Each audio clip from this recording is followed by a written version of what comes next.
Sir नमस्कार। हम लगातार देखते हैं कि इंदौर में जो अतिक्रमण को लेकर कार्रवाई होती रहती है। कई बार विरोध भी होता है कि फुटपाथ पे से लोगों को हटा दिया या अतिक्रमण। तो क्या वाकई इंदौर अतिक्रमण मुक्त होने की दिशा में है या ये सिर्फ एक दिखावा है?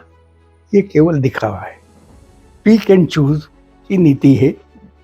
जहां से पैसा मिल जाता है उसको छोड़ देते हैं। जो पैसा नहीं, रुपया नहीं देता रिश्वत में, उसको अलग हटा देते हैं। मकान जो इलीगल कंस्ट्रक्शन है वो भी उसी के तोड़ने जाते हैं जिससे रिश्वत नहीं मिलती है। इससे मिल जाती है, उनको छोड़ देते हैं। ऐसे हजारों मकान हैं जो अवैध बने हैं, परंतु उनसे यदि रिश्वत मिली है तो उन पर हाथ नहीं लगाते। तो इसी तरह से इंदौर में अतिक्रमण, मेरे ख्याल से भारत में क्या संसार में इतना अतिक्रमण नहीं होगा जो इंदौर में होती है। वो उसे कंटिन्यू रखे हुए। जैसे कि अपन एक एक करें सड़क पर अतिक्रमण। अब सड़क म्युनिसिपल कॉर्पोरेशन एक्ट में सड़क पर अतिक्रमण के लिए स्पेशल प्रोविजन ये है 322 में कि तत्काल उस अतिक्रमण को आयुक्त अलग हटाएगा और अतिक्रमण के विरुद्ध आरोप पत्र पेश करेगा जिसमें 3 साल तक की सजा है। एक भी अतिक्रमण के खिलाफ सड़क के आरोप पत्र पेश नहीं किया, इसलिए वो वापस आ जाते हैं। और जो दरोगा या जोनल ऑफिसर अतिक्रमण की सड़क पर अतिक्रमण की सूचना नहीं देता है आयुक्त को, तो उसके लिए धारा 322A में 6 महीने की सजा का प्रावधान है। परंतु आज तक किसी को शोकाज तक भी नहीं देते ही, क्योंकि सबका उपयोग ही मनुष्यों ने एक फ्रेम बना दी थी रुपया इकट्ठा करने की। और उसमें एक ये फ्रेम ये थी कि जितनी सड़कें हैं, जितने फुटपाथ हैं, फुटपाथ जनता की पैदल चलने के लिए बनाते हैं। एक फुटपाथ नहीं है जिस पर कि अतिक्रमण नहीं हो, लोग धंधा नहीं करते हो। और वो डेली पैसा देते दरोगा को, है ना। इसी तरह से जितनी गलियां हैं, अब गलियों पर अतिक्रमण, जैसे मेरे वल्लभ नगर में रहता हूँ, यहीं एक 8 फीट चौड़ी गली है और उसमें 50 साल से वाटर सप्लाई लाइन है और अभी भी वाटर सप्लाई होता है। उस पर लोगों ने अतिक्रमण कर रखा है। और तो वाटर सप्लाई लाइन सड़ गई तो नहीं बदलते, और अतिक्रमण ऐसा कैसा है। जैसे गणेशगंज है, गणेशगंज में लोगों ने सड़क चौड़ी करने के लिए जगह दी, तो पीछे जो गली थी उस गली पर सबने कब्जा कर लिया। सुदामा नगर में जितनी बैक लेन थी सब पर कब्जा कर लिया। इवन रामबाग में जो सीवरेज लाइन गणेश कॉलोनी के यहाँ लास्ट दादावाड़ी की सड़क के बाद चाली, उसमें 8 फीट चौड़ी जो बैक लेन थी उस पर दिनेश जैती ने मकान बना करके बेच दिए। एक मकान 1 करोड़ में बेच दिया। और उसमें सीवरेज लाइन नीचे है, गली वो पूरी गली पर उसने कब्जा कर दिया। जैसे कि रामबाग शमशान है, रामबाग में सलवाड़िया ने करीब 5 करोड़ रुपए की जमीन पर, शमशान की जमीन पर कब्जा कर लिया। और उसके बाद भी सीमांकन करवा लिया, अधिकारी उस पर कब्जा लेने गए, परंतु आज तक उसका कब्जा अनवरत है और उसका उपयोग वो कर रहा है। तो इस तरह से इंदौर में दिखावे के लिए तो अतिक्रमण अलग हटाने की कार्रवाई करते हैं, परंतु अतिक्रमण इसलिए नहीं अलग हटता है कि जो रिश्वत दे देता है उसका अतिक्रमण नहीं, उसको तो रहने देते हैं। जो रिश्वत नहीं देता है उसका अतिक्रमण अलग हटा देते हैं। अब जितने भी आप देखिए, सबसे पहले पार्किंग की प्रॉब्लम है। जितने मकान या मल्टी स्टोरी बनी है और जिन्होंने पार्किंग के लिए नक्शे मंजूर करवाए हैं, सबसे पहले उनका पार्किंग खाली करवाना चाहिए जी। वैसा नहीं करते। वहां जाते हैं जहाँ की गोडाउन के नाम पर यदि उन्होंने पीछे तस्करी की परमिशन दी है तो कोर्ट से स्टे ले आते हैं।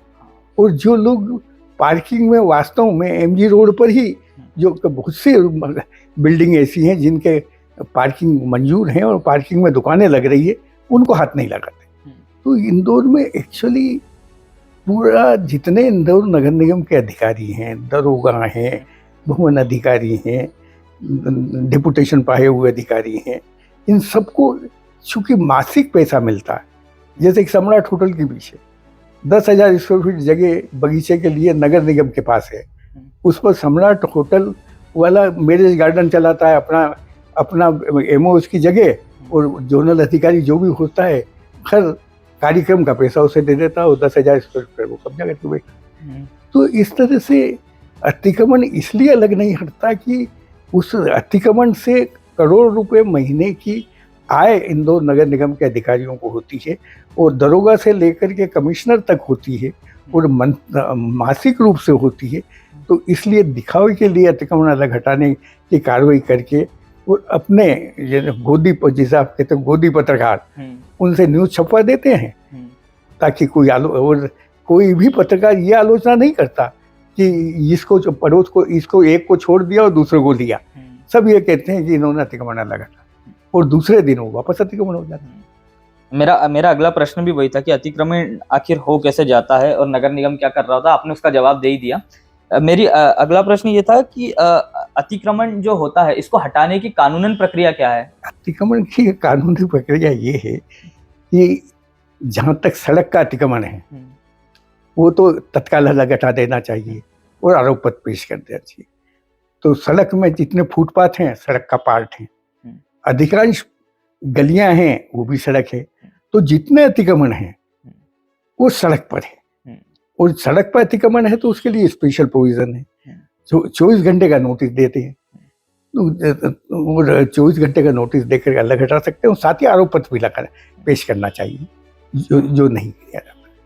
दूसरा प्रावधान ये है कि अतिक्रमण करके लोग मकान आगे बढ़ा लेते हैं, एमओएस में कर लेते हैं। तो उसके लिए जरूरी है कि उनको एक बार नोटिस दे करके, क्योंकि सुप्रीम कोर्ट का जजमेंट ये है कि यदि पहले तो ये है कि आपने बनने कैसे दिया, यदि बनने दिया है तो फिर उनको बाकायदा नोटिस दे करके अवैध कंस्ट्रक्शन के लिए हर कोर्ट सख्त है कि अवैध कंस्ट्रक्शन यदि हो से तोड़ना चाहिए, परंतु उसके लिए नोटिस देना जरूरी है और नोटिस कम से कम 3 दिन का देना चाहिए। और ये नोटिस दिए बगैर पहुंच जाते हैं जहाँ, और वो पहुँच इसलिए जाते हैं कि एक को तोड़ेंगे तो बाकी लोग आके अवैध धंधे देंगे। तो सद्भावना से अतिक्रमण नहीं तोड़ते। अतिक्रमण जो अलग हटाते हैं कुछ इक्के दुक्के, उसके पीछे भावना ये रहती है कि दूसरे जो अतिक्रमण करने वाले हैं उनको अवैध धंधे दें, और इसीलिए ये अतिक्रमण वर्षों से चल।